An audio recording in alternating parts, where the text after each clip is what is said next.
Fala pessoal, Rony Oliveira aqui. Nosso bate-papo de hoje vai ser sobre Server Component e Client Component.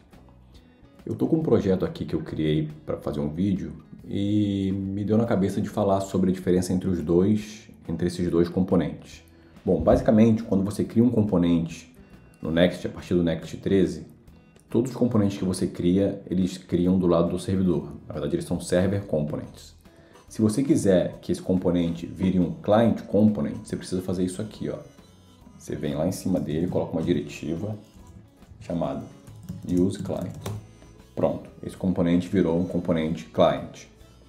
Tá? Mas por que existe, então, a diferença entre Client Component e Server Component? Bom, nem todo componente que você cria tem interação com o usuário.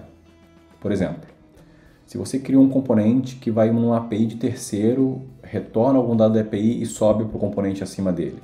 O usuário não interagiu em nada ali, ele interagiu no outro componente acima, que foi chamar, sei lá, clicou no botão, aí você chama um outro componente que só busca da API. Zero interação com o usuário, esse componente. Se você tem um componente que vai no banco de dados, por exemplo, zero interação.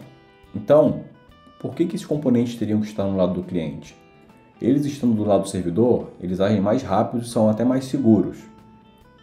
Então, existem algumas vantagens de você ter componentes do lado do servidor, que é o seguinte: como você não trafega nada, nenhum JavaScript para renderizar, o tamanho do pacote é zero, concorda? Então, ele já fica um pouquinho mais rápido. É mais seguro. Ele é mais otimizado também para aquela ferramenta de busca do Google, SEO, outra vantagem. E eles são renderizados exclusivamente do lado do servidor. Por que exclusivamente? Porque os componentes de cliente, eles também são renderizados do lado do servidor, mas toda a parte de interação com o usuário é renderizada do lado do cliente. Já os componentes de servidor são exclusivos renderizados no servidor, tá? E podem ser assíncronos também. Quer ver? Vou dar um exemplo aqui, ó. Se eu pegar esse componente, eu falei que ele é um componente de cliente. Se eu vier aqui e falar que ele é assíncrono e salvar, ó, ele já vai me dar um erro, tá vendo? É um client component assíncrono. Somente server components can be async at the moment. Só os componentes de servidor podem ser assíncronos. Se eu tirar a diretiva aqui, ele vai se transformar em um server component. Quando eu salvar, parou o erro. Beleza? Então, outra vantagem, pode ser assíncrono, server component. A desvantagem de um server component é que não pode ter nenhuma interação com o usuário.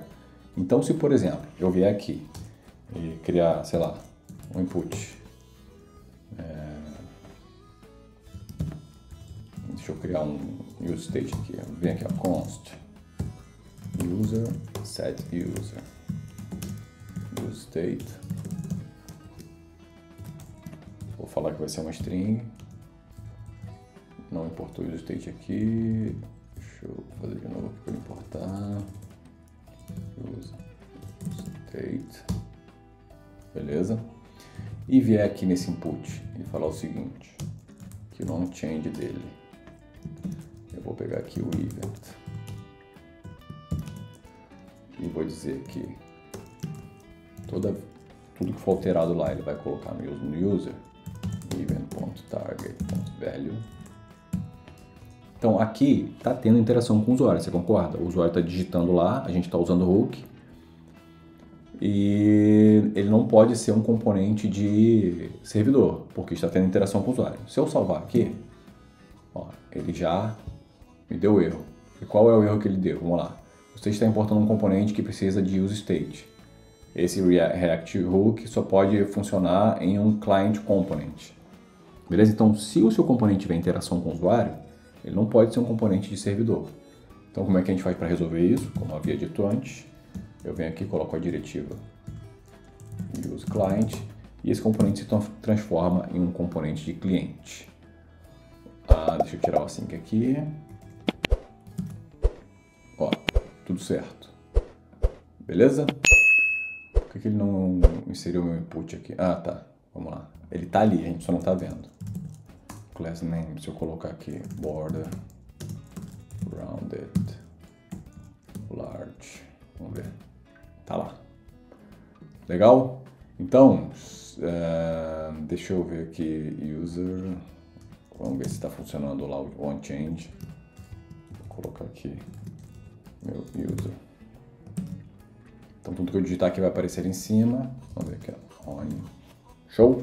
Então, vamos ver aqui o que a documentação diz, né? Que quando é que você deve usar ou não um Client Component, quando é que você deve usar ou não um Server Component. Se você vier aqui na documentação do Next, vier no menu e clicar em Client, componente de servidor e componente de cliente, que está em português, ele vai dizer o seguinte, ó, quando usar o componente de servidor e cliente. Vamos lá. Em ambiente cliente e servidor tem capacidade diferente. Os componentes de servidor e cliente permitem que você execute lógica em cada ambiente, dependendo do seu caso de uso. Então, vamos lá. Quando usar o componente cliente, do lado do cliente? Quando você precisa usar o state, quando você precisa manipular evento, como eu mostrei ali, ó, onChange, por exemplo. Quando você está manipulando o ciclo de vida do componente, usando o useEffect. Inclusive eu coloquei um vídeo no canal que eu mostro como o useEffect você consegue verificar o componente, como está o ciclo de vida de um componente, de 4 formas diferentes. Então você consegue usar o useEffect de 4 formas diferentes para ver em que estado do ciclo de vida o componente está. Quando você usa o local storage, por exemplo, quando você usa hooks personalizados, que está traduzido aqui, né? E quando que você usa componente do lado do servidor?